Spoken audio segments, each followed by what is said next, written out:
So the best way to describe the USA and markets these days is that it's one big reality TV show. Who's going to get that final rose and who's going to get kicked off the island? For example, these are the headlines today. Economic fears of investors are here and fed by Trump's reaction. Ambitious policies, erratic approach, dominate outlook. And when we look at this stuff and interpret it into just, regular, plain, everyday language, economic fears. Basically, we're all worried about money. What's going on? Well, the jobs report just came out. It's really ugly. Trump then reacts to said thing, and it's some wild meme, some stupid thing, right? And then they're always trying to do some really big policy moves, basically illegal things that no one usually tries because it's illegal, unconstitutional. And then they have this erratic approach to it, meaning that they change their mind on a daily basis. And then dominant outlook means like you have to talk about it because that's what's ruling our markets. So we go through this every day and try to keep sane. For example, like how do we keep sane when this is actually a tweet out from the White House? They have a professional wrestler there, Triple H, and they play rock and roll music with this, and they do his professional wrestling entrance at the White House as they prepare to host a UFC event. I think that's coming next year, and they're talking about fitness in the USA, etc., with professional wrestlers. And then you got this headline. Ghislaine Maxwell joins famous prisoners in move to Texas prison camp. Again, this is one big reality TV show. Who's going to get voted off the island? Who's going to get that final rose? So Maxwell's trying to get that rose from Trump, rose meaning pardon. How's this going to play out? So there's a couple things that I didn't realize that was happening. She got moved to a prison recently, which I did know was happening, but I didn't know Elizabeth Holmes, that's the Theranos scammer, if you guys know that story. And then Jen Shaw. So I guess this was a reality TV star, got involved with telemarketing, scamming seniors and others. And then now they're all at this minimum security prison. If you want to call it a prison resort, you can. Why? Because I guess they have yoga classes there and etiquette classes. That was in Florida, and then the one in Texas says more free time. I didn't know I just didn't know they did this kind of stuff in these prisons. And then also said that they have like pets. The Texas facility, this is the one where she's getting moved to, holds a call center that employs inmates and its partners with canine companions, basically a pet, for independence to allow inmates to train dogs to become personal assistant dogs. So there's that. I mean, this whole thing is absolutely insane. And then you got the crazy stuff that Trump says, which we'll go through. Take a look at this. A former president of Russia, who's now in charge of one of the most important councils, Medvedev, said some things that were very bad, talking about nuclear. And when you mention the word nuclear, I say, my eyes light up, and I say, we better be careful, because it's the ultimate threat. He shouldn't have said it. He's got a fresh mouth. He said things in the past, too. And so we always want to be ready. And so I have sent to the region 2 nuclear submarines. I just want to make sure that his words are only words and nothing more than. And so that's how we're doing our international relations these days. I showed you guys in the prior video. We have these fights on social media. It's like, oh, look at the mouth in that guy, and just start sending nuclear subs over there. It's like, oh, okay. And this is why we have to talk about this. Like, it's a reality TV show. It's crazy, right? And they're just going for the ratings. And I guess, yes, if you start wars, you get ratings, or if you put people in celebrity prisons and have these big, testimony in Congress, whether or not we're going to ever get truth on this stuff, who knows? That's what it's up. Oregon is then suing, and many states are suing the Trump people for these tariffs being illegal. This headline just came out. Oregon Attorney General says he's absolutely anticipates tariff case will reach the U.S. Supreme Court. If you don't know this whole tariff thing, Trump has to prove that I have to do the tariffs because it's a national security threat. And one example would be, for example, the way Trump's trying to justify it is called the International Emergency Economic Powers Act, right? And if you're putting tariffs on Brazil because Brazil's having, political affairs that you don't like, does that mean you would put tariffs on them? And so this would be the reason why you would sue, right? You could do sanctions, but you wouldn't necessarily do tariffs and tax U.S. citizens more. So there's that. And then they tweet out this weird, bizarre stuff. coming from the White House. This is Secretary, this will be Transportation Sean Duffy. They like to use Star Wars imagery over there. I guess that's what their fans appeals to them. Star Wars, professional wrestling, this stuff. Golden age of transportation is what they're claiming. Okay. And then we have another thing, and then like this is on a daily basis, like this bizarre stuff. This appears to be AI generated. This is from ICE, or U.S. Immigration and Customs Enforcement. An unforgettable journey to anywhere but here, only on ICE Air. Here illegally, book your one-way ticket home on the CBP Home app today. It's weird stuff, right? And my understanding of this stuff is they may not necessarily send you home. The USA has been making deals with various countries to send people to places that aren't their home and may not even speak the local language. So there's that. Or you may get a one-way trip to El Salvador kind of thing, prison. So, and this is what why our markets in USA so hard to trust, and it's erratic these days, right? Friday's disappointing jobs report revealed a labor market that is much weaker than either the White House or the Federal Reserve understood. Inflation, the voter irritant that helped return Trump to the Oval Office, is proving newly stubborn, and consumers are growing more cautious with their spending, right? So we're all worried about jobs now. We're cutting back on our spending because we're not sure about the future. And then you have Trump in the office putting professional wrestlers and entertainment and these weird moves with the whole Epstein case. As you guys know, it appears that Trump's covering up stuff. Guys, I can make countless videos about Epstein if you really want, but it's just, I try to cover everything. And my position on this stuff is always follow the money. I think it matters. And so people have different points of view. Some people say, no, talk about Epstein because the money's not important. The money's the smokescreen. I think more the other way, where Epstein, yes, you can talk about it, but I think the money's the more important. But yeah, you can talk about both, but I don't want to ignore the money stuff. You're in your personal life today, like you today, whether or not your kids have jobs, whether or not you have a job, whether or not your money is safe, right? I think that matters more, in my opinion. I don't think anything crazy, right? The cost of food and shelter in your neck of the woods. And then you have Trump routinely telling you that things are okay and everything's cheap, I guess. So let's watch what he says here. Had another incredible week that doesn't get the attention it probably should. There were several A-list events this week. The GDP numbers were great. Right. We had a surplus in June. Inflation is, I think, 2.4%.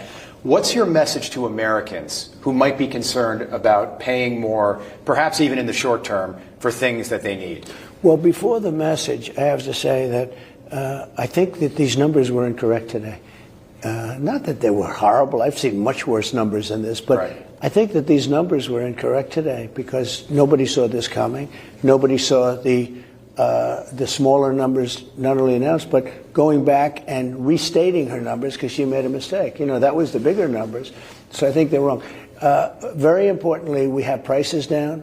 We have energy way down. Inflation is almost non-existent. It's way down from what it was. They had the highest inflation, essentially in the history of our country. They say 48 years. I would say it's much beyond 48 years. The place was a mess. June of 2022, it was over 9%. So it's strange. It's strange to watch this stuff on a daily basis because his cult, right, people who follow him, do they actually believe the stuff that he says? Because you guys know your own reality. Don't let anyone tell you what your reality is. You go to the store, you'll know how much stuff costs. You pay your electric bill, you'll know how much it costs. You go to the gas pump, you know how much it costs, right? You ask your friends, are they hiring, firing, holding, steady? What you will know. And when I see this stuff, it's like it doesn't jive with either the national numbers or what people are saying around me. And so I'm always curious, like who else talks like this? And I think, in my opinion, Trump may actually believe the stuff that he says, and his advisors just put out a bunch of nonsense on his desk, right? Big words, big letters, big numbers on his desk, right? And then he just believes whatever he wants to believe. So it's strange to see this complete mass delusion in the White House. Besant is one of these people who will feed him these kind of BS kind of stuff. He'll say, the past 2 weeks have seen POTUS achieve historic progress in our nation's relationship with Japan, South Korea, China, etc. These developments have represented a significant success of our efforts to rebalance global trade towards enacting Trump's America First agenda across the world. So that's from Basant, and then you can see a picture of a meeting there. And it is very different than sort of what the rest of us are talking about, right? Economic fears of investors are here. We're worried about jobs. Let's see what numbers are up to. It adds up to an economy that grew at an annual rate of 1.2% over the first half of the year, a notable downshift from 2.4. And so that's why we have talked about this stuff, because I know that if you hang out in social medias, be it your Facebooks or Twitters or whatever, you're going to get gaslit all the time. And the Trump people are always telling you how everything is fantastic. Doesn't look like that way to me. I just don't know what thing that they're smoking, but it is what it is. Let's see some more here. We're seeing dramatic changes in policy across multiple dimensions. Okay, Trump inherited an economy that was in very good shape, that was in balance. He is trying to move it to a different equilibrium, right? Everything's getting out of whack. And the corporate sector and everyone else are in the process of adjusting. That's coming from Alliance Bernstein in New York. And then this is news from Korea, because people always ask, what's going on over here? These are our headlines. U.S. tariff deal to face bumpy road over interpretation. They don't come out and outright say Trump's a liar, but they'll always just say like, well, what he's saying is different than what we're saying, or what we agreed to, or what we talked about. And there was an interesting thing too. AG was telling me about the Korean negotiation team came back, and they would, I guess during the meetings, they would write down stuff that the Americans would say. And the Americans are like, oh, don't write it down. Don't write it down, because, things could change. It's like, how do you talk or have any negotiation or something like that that's like telling you not to write stuff down? Think about that. This is another example. Announcing the deal, U.S. President Donald Trump wrote in social media, Truth Social, that Korea has agreed that it will, quote, be completely open to trade with the USA, be it cars, trucks, agriculture, etc., right? However, the Korean government offered a different perspective, noting that there are no further openings for agriculture products in a deal struck between the two countries. And so if this was a one-time thing, right, say, okay, I'm curious, what's the truth here? But when it's a pattern, when every country comes out and basically saying what Trump is saying is not true, that's not what we have, that's not what they said, that's not what the Trump people, promised us, whatever, you obviously can figure out that very quickly that Trump and all his people are liars. It's obvious. And the strange thing about it is there's still this cult that believe anything that he says. So that's why I go through this stuff with you guys. It would be one thing if it was just a one-time incident, but it's not. It's reoccurring, and that's why you see the pattern with this stuff. Here's some more. Even as costs of his policies become more apparent, the action ignited worries that Trump's volatile temperament, right, he changes his mind day to day, could cause additional economic harm by undermining market confidence in the government data that investors, business executives, and policymakers require to make decisions. So if the data coming from our government is no good, meaning that, for example, he puts in his own people and he starts telling them that you're all rich and trillions are coming in and GDP growth is going to be 1,000,000%, right? It's like you can't believe anything that they say anymore. And so this is where it's really damaging to the markets, because you lose faith in the USA. And this year, if you've been investing in other countries, so for example, you can buy ETFs in other countries. It makes it simple, and you just pick a country. You don't have to necessarily worry about individual companies. You can see in the past year, it's been like Greece, Poland, Spain, Austria, Vietnam, Korea, where I'm at, have all been up. Colombia, Germany, Italy, South Africa, Mexico, Finland, Peru, Hong Kong, Singapore, etc. You can read through this stuff.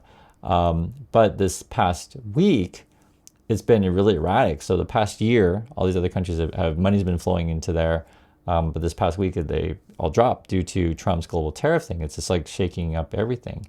And then now people are like, okay, crap, what do I do? This is the best answer for any of this stuff. Don't throw all your eggs in one basket. That's why people move their money around to different asset classes, different locations, different things. Make sure your job is secure, pay off your debts. It's okay to hold cash, right? It's okay. Sometimes, just make sure that you're secure and you can sleep at night. I think that counts for a lot in this day and age. So you're making rational decisions opposed to ruling everything by emotion. But I'm just showing you guys where the money's moving around. You can see it right now. things that people are looking for is like, where can I find a sure thing? And it's tough in this day and age because the way Trump does things, it could change a drop of a dime. So there's that. Usually though, your best bet is just index funds. So again, you don't have to worry about stressing out about individual companies, etc. And if you want to do the individual companies, you can, but that comes with a whole ball of wax. And for the average person, it's frankly too complicated. But we talk about stuff when we can. This is more from this, and just give you guys an overall view here. Firing a nonpartisan analyst for delivering bad news was straight out of an autocratic playbook, said Heidi Shierholz, former chief economist of the Labor Department and now the president of the Economic Policy Institute. Also says if policymakers and public can't trust the data or suspect the data are being manipulated, again, we're referring to Trump firing the jobs head, confidence collapses and reasonable economic decision-making becomes impossible. It's like trying to drive a car blindfolded. And, I read through this stuff because I think these are good analogies of understanding how tough it is these days, right? It's like trying to drive a car blindfolded. Back when Trump was running for president, this is stuff that he would say. As a 2024 candidate, Trump promised, quote, to cut costly, burdensome regulations. The president has slashed environmental mandates. So who cares about clean air and clean water? Let's just, cut everything down and burn everything as much as we can. Drill wherever we can, of course. That's Trump's plan.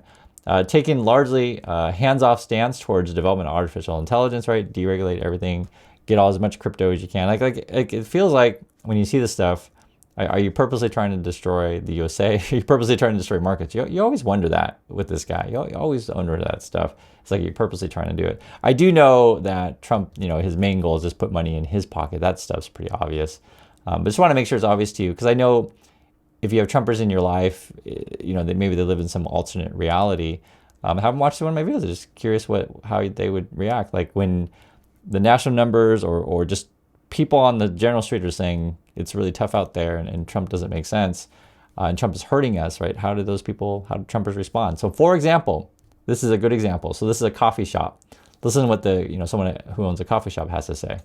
At Craig's Coffee, a roastery and cafe in Detroit, policy uncertainty has forced owner Craig Battery to hit the brakes on hiring and expansion. Okay, so we're thinking about investing in the business, hire more people, expand out, right? But it's hard in the current environment. He started the year ready to offer raises to his staff of 8 and to hire at least 2 new employees. Okay, so it's a small business. Want to give people more money, right? Which makes sense because prices are going up. People need to get paid more to make the numbers add up, and maybe even add 2 people to the staff. But he scrapped those plans when the president intensified his campaign to remake global trade. So now prices all over the map, right? The majority of Baturi's coffee comes from Brazil and will soon be subject to a 50% tax, right? Significant increase in price. Since the tariffs were announced, a quote, since the tariffs were announced, everything's gone on hold. All of the money we'd set aside for hiring, product testing, research and development, end of year business bonuses, all of that immediately went away because we had to save it to cover the rising cost of green coffee. With major brands such as Procter & Gamble, Nike, Hasbro planning to raise prices, customers seem worried too. About 30% of Baturi's regulars have pared their monthly subscriptions this year from 2 bags of coffee to 1. So you can literally see it in the numbers in business. And for those of you work in various sectors, you'll know this. You will know on the ground how you feel. And again, often our numbers come in from various cities, companies, and such around the world, and you get a national sense of where we're at. And every market is going to be a little bit different. Every industry is going to be a bit different. But unfortunately, we're in a situation where everyone's telling roughly the same story in terms of Trump's erratic policy makes it hard to do business. This is sort of what we're seeing. And it's going to be different depending on which sector you're in. And here's a quote here. It feels like everything has been indefinitely paused. I'm kind of holding my breath, hoping things change. And in my opinion, this is where I think midterms are going to come and the Republicans are absolutely going to get crushed. It's just obvious. If people at least follow the truth. And this is where it becomes tough. So to me, like I say, I think it's obvious what's happening, but you know, that's why I try my best to keep you guys informed, just to help you. And it's sad if anyone out there is living in some weird fantasy land, like denying reality. That part I find sad. And you know, I all I can do is you know, try to build a community that wants to know the truth and have honest conversations about this stuff. So that's my thoughts on this. I want to hear yours, and I'll catch you all in the next video.